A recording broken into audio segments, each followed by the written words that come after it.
শিক্ষার্থী বন্ধুরা, আশা করি সবাই ভালো আছো। আমি নাসরিন আক্তার, সহকারী শিক্ষক Bangla, engineering university girls school and college কর্তৃক আয়োজিত অনলাইন ক্লাসে জানাই স্বাগত। আমার আজকের পাঠ শ্রেণী অষ্টম, বিষয় বাংলা প্রথম পত্র গদ্য, পাঠ শিরোনাম বাংলা ভাষার জন্মকথা। শিক্ষার্থীরা, গত ক্লাসে বাংলা নববর্ষ থেকে সৃজনশীল প্রশ্ন বাড়ির কাজ দেওয়া হয়েছিল। আশা করি সবাই বাড়ির কাজ করেছো।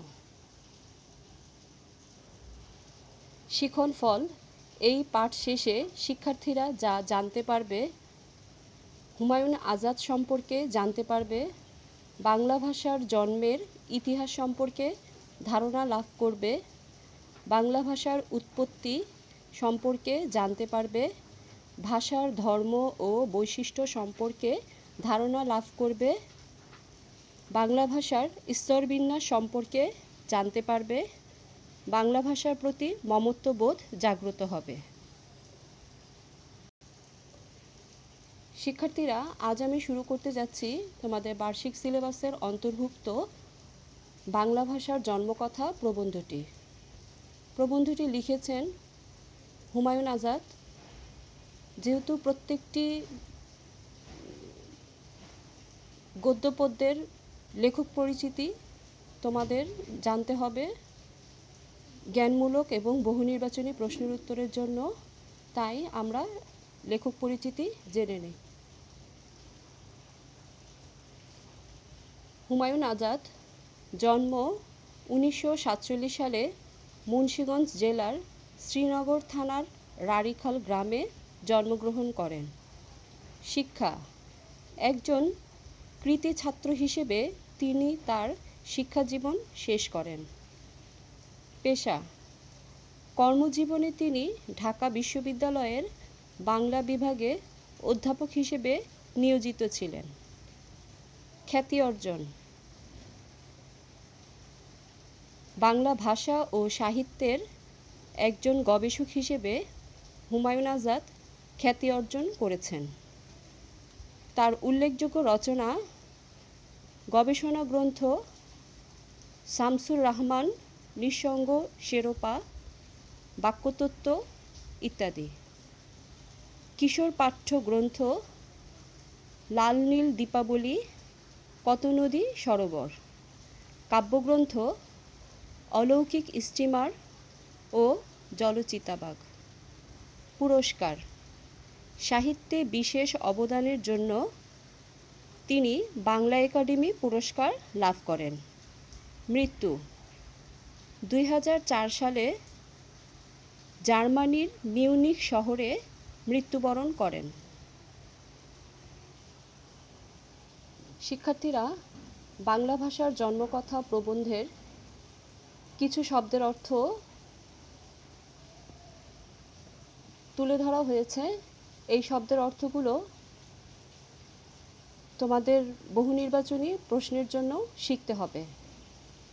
শব্দার্থগুলো হচ্ছে: তরু অর্থ বৃক্ষ বা গাছ, ভাষাতাত্ত্বিক অর্থাৎ ভাষার উৎপত্তি ও ক্রমবিকাশ সম্পর্কে যারা গবেষণা করেন। শতাব্দী অর্থ হচ্ছে 100 বছর। শ্লোক সংস্কৃত ভাষায় রচিত 2 চরণে অন্তমিলযুক্ত এবং প্রায়শই 4 লাইনে বিভক্ত কবিতা বা কবিতাংশ।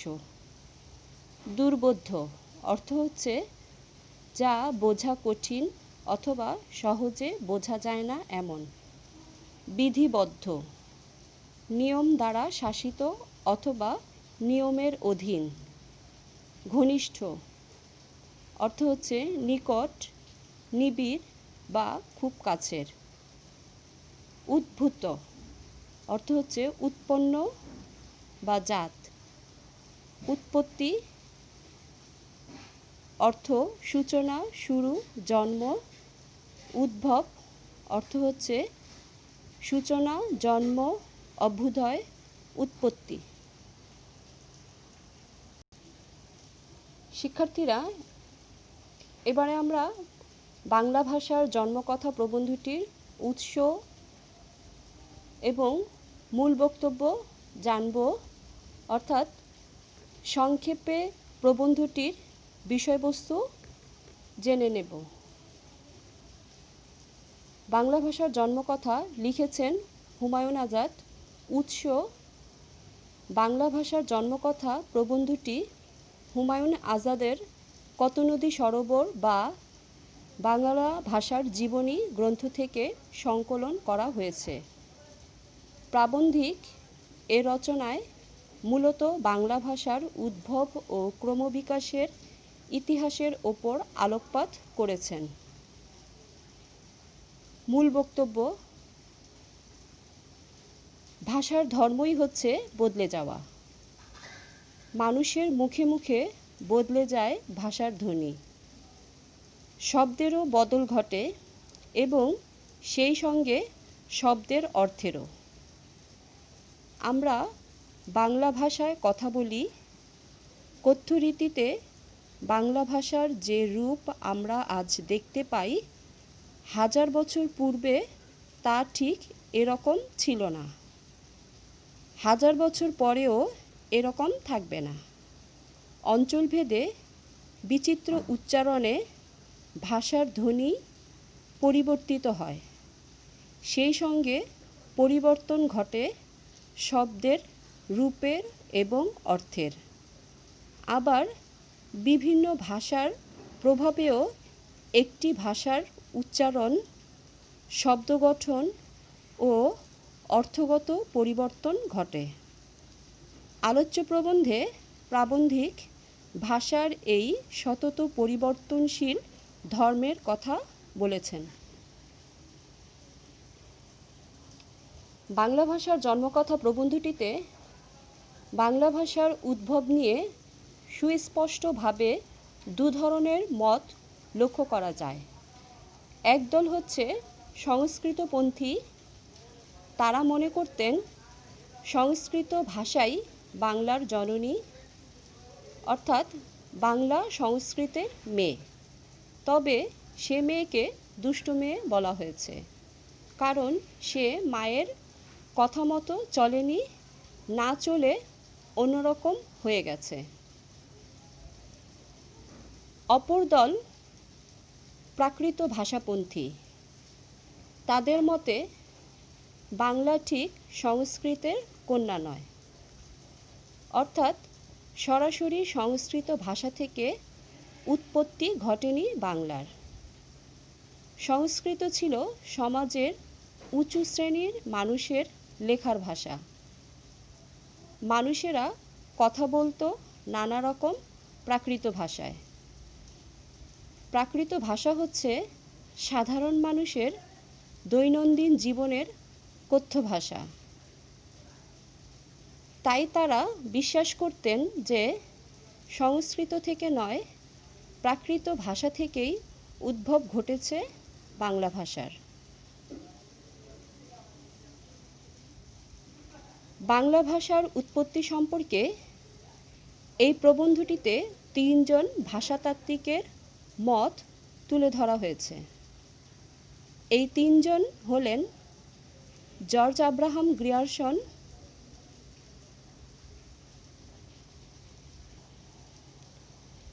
ডক্টর সুনীতি কুমার চট্টোপাধ্যায় এবং ডক্টর মোহাম্মদ শহীদুল্লাহ। সংস্কৃত নয়, প্রাকৃত ভাষা থেকেই যে বাংলা ভাষার জন্ম হয়েছে, এ বিষয়ে 3 জনই অভিন্ন মত পোষণ করেন। এদের মধ্যে জর্জ আব্রাহাম গ্রিয়ারসন জাতিতে ব্রিটিশ। তিনি প্রথম বাংলা ভাষার জন্ম সম্পর্কে স্পষ্ট মত ব্যক্ত করেন।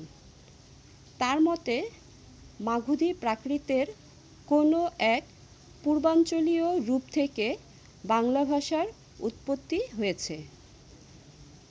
ডক্টর সুনীতি কুমার চট্টোপাধ্যায়ও এই মতের অনুসারী। তার মতে পূর্ব মাগধী অপভ্রংশ থেকে বাংলা ভাষার উৎপত্তি হয়েছে। ডক্টর মোহাম্মদ শহীদুল্লাহ বাংলা ভাষার উৎপত্তি নিয়ে কিছুটা ভিন্নমত পোষণ করেছেন। তার মতে গৌড়ী অপভ্রংশ থেকে বাংলা ভাষার উৎপত্তি ঘটেছে। শিক্ষার্থীরা, এবারে তোমাদের একটি ছকের সাহায্যে বাংলা ভাষার স্তরবিন্যাস দেখানো হচ্ছে, অর্থাৎ কোন কোন স্তর বা শাখা পার হয়ে বাংলা ভাষার উৎপত্তি হয়েছে তা এই ছকের সাহায্যে দেখানো হলো। তোমরা দেখো, এখানে প্রথমে হচ্ছে ইন্দো ইউরোপীয়, এর দুটি শাখা হচ্ছে কেন্তম, শতম। এখানে আমি একটু ইন্দো ইউরোপীয় ভাষা বংশ সম্পর্কে তোমাদের বলবো।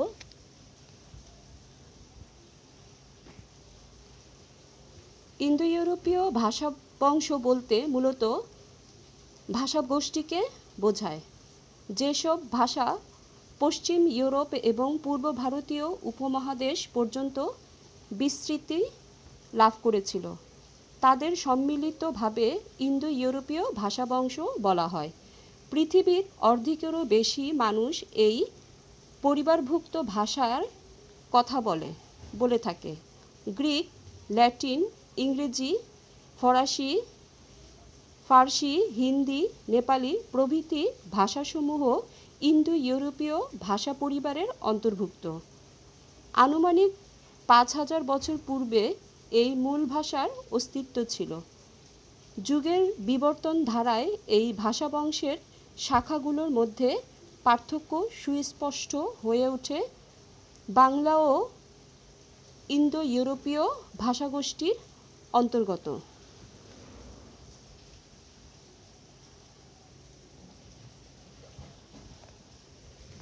শিক্ষার্থীরা, এরপর তোমরা দেখো, শতম স্তরটিকে 4টি স্তরে ভাগ করা হয়েছে, অর্থাৎ এর 4টি শাখা রয়েছে। একটি হচ্ছে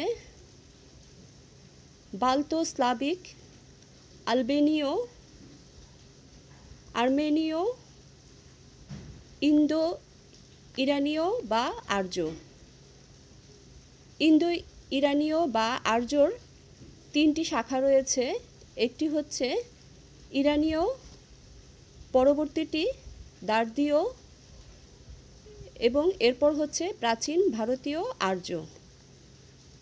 প্রাচীন ভারতীয় আর্যর 2টি শাখা, একটি হচ্ছে বৈদিক এবং পরবর্তীটি মধ্য ভারতীয় আর্য বা প্রাকৃত।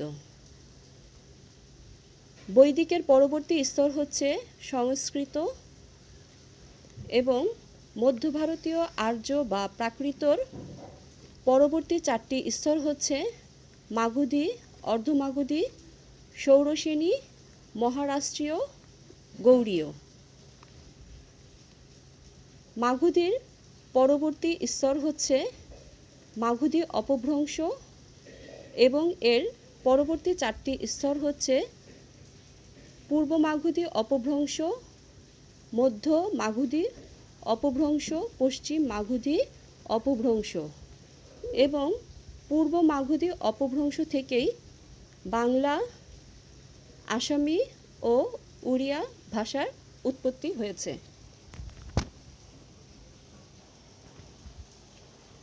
ভাষাতাত্ত্বিকেরা এই ভাষাগুলোকে একটি ভাষা বংশের সদস্য বলে মনে করেন।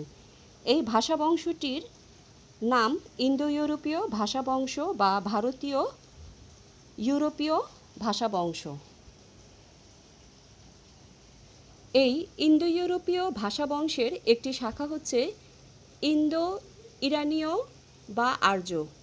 যীশু খ্রিস্টের জন্মের আনুমানিক 1000 বছর আগে ইরান থেকে আর্য জনগোষ্ঠীর একটি শাখা ভারতে প্রবেশ করে। তাদের ভাষা ছিল আর্য। আর্য ভাষার প্রাচীন ভারতীয় রূপ পাওয়া যায় বেদের শ্লোকগুলোতে। সম্ভবত যিশুর জন্মের 1000 বছর আগে এগুলো লিখিত।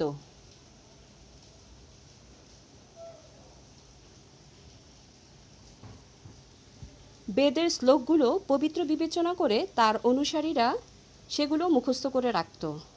শতাব্দীর পর শতাব্দী কেটে যেতে থাকে, মানুষ দৈনন্দিন জীবনে যে ভাষা ব্যবহার করত বদলে যেতে থাকে। সে ভাষা একসময় সাধারণ মানুষের কাছে দুর্বোধ্য হয়ে ওঠে বেদের ভাষা বা বৈদিক ভাষা। তখন ব্যাকরণবিদরা নানা নিয়ম বিধিবদ্ধ করে একটি মানসম্পন্ন ভাষা সৃষ্টি করেন। এই ভাষার নাম সংস্কৃত, অর্থাৎ বিধিবদ্ধ, পরিশীলিত, শুদ্ধ ভাষা। ভারতীয় আর্য ভাষার 3টি স্তর। প্রথম স্তরটির নাম বৈদিক বা বৈদিক সংস্কৃত। খ্রিস্টপূর্ব 400 অব্দের দিকে ব্যাকরণবিদ পাণিনির হাতেই এটি চূড়ান্তভাবে বিধিবদ্ধ হয়। বৈদিক ও সংস্কৃতকে বলা হয় প্রাচীন ভারতীয় আর্য ভাষা। প্রাকৃত ভাষাগুলোকে বলা হয় মধ্য ভারতীয় আর্য ভাষা। শিক্ষার্থীরা, তোমরা ছকে দেখো, মধ্য ভারতীয় আর্য ভাষার অপর নামই হচ্ছে প্রাকৃত। মোটামুটিভাবে খ্রিস্টপূর্ব 450 অব্দ থেকে 1000 খ্রিস্টাব্দ পর্যন্ত এই ভাষাগুলো কথ্য ও লিখিত ভাষারূপে ভারতের বিভিন্ন স্থানে প্রচলিত ছিল। এই প্রাকৃত ভাষাগুলোর শেষ স্তরের নাম অপভ্রংশ, অর্থাৎ যা খুব বিকৃত হয়ে গেছে।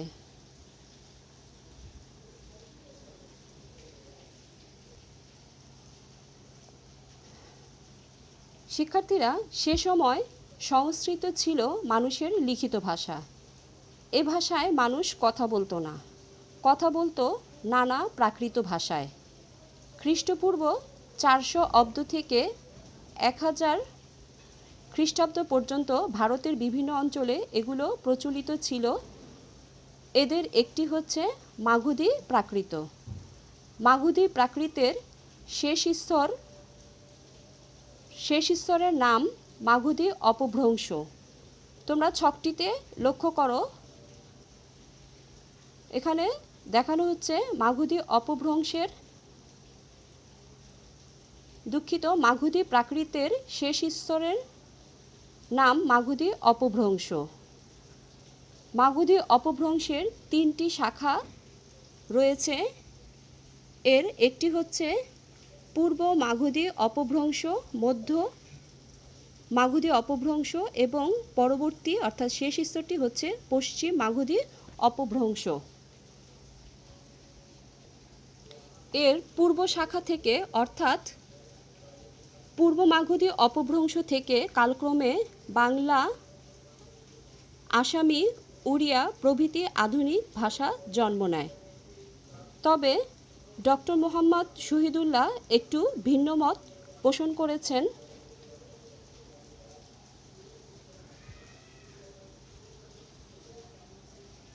তিনি মনে করেন গৌড়ী প্রাকৃতের পরিণত অবস্থা গৌড়ী অপভ্রংশ থেকেই উৎপত্তি ঘটে বাংলা ভাষার। শিক্ষার্থীরা, এই ছকটির সাহায্যে বাংলা ভাষার উৎপত্তি বা বাংলা ভাষার স্তরবিন্যাস তোমাদের সামনে তুলে ধরেছি। আশা করি তোমরা বুঝতে পেরেছ।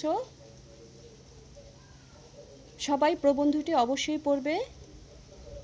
তোমাদের বহু নির্বাচনী এবং জ্ঞানমূলক প্রশ্নের উত্তরের জন্য অবশ্যই প্রবন্ধটি রিডিং পড়তে হবে। বাড়ির কাজ। 1 নং প্রশ্ন, হুমায়ুন আজাদ কত সালে এবং কোথায় জন্মগ্রহণ করেন? 2 নং প্রশ্ন, হুমায়ুন আজাদ কী হিসেবে খ্যাতি অর্জন করেন?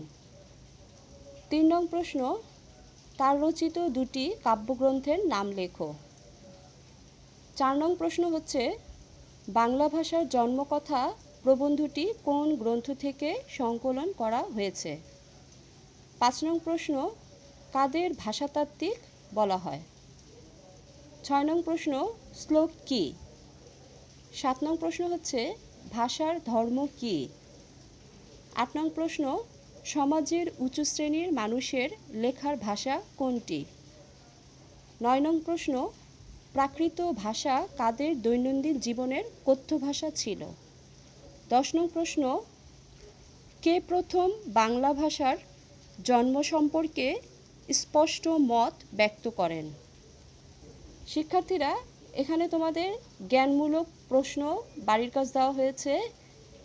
প্রত্যেকটি প্রশ্নের উত্তর তোমরা লেখক পরিচিতি এবং বাংলা ভাষার জন্মকথা প্রবন্ধটির যে আলোচনা করা হয়েছে সেখান থেকে উত্তরগুলো পেয়ে যাবে এবং এই প্রশ্নের উত্তরগুলো অবশ্যই বাক্যে লিখতে হবে। আশা করি তোমরা সবাই জানো এবং সুন্দর করে বাড়ির কাজ করবে। পরবর্তী ক্লাসে আবার কথা হবে। সবাই ভালো থেকো। আল্লাহ হাফেজ।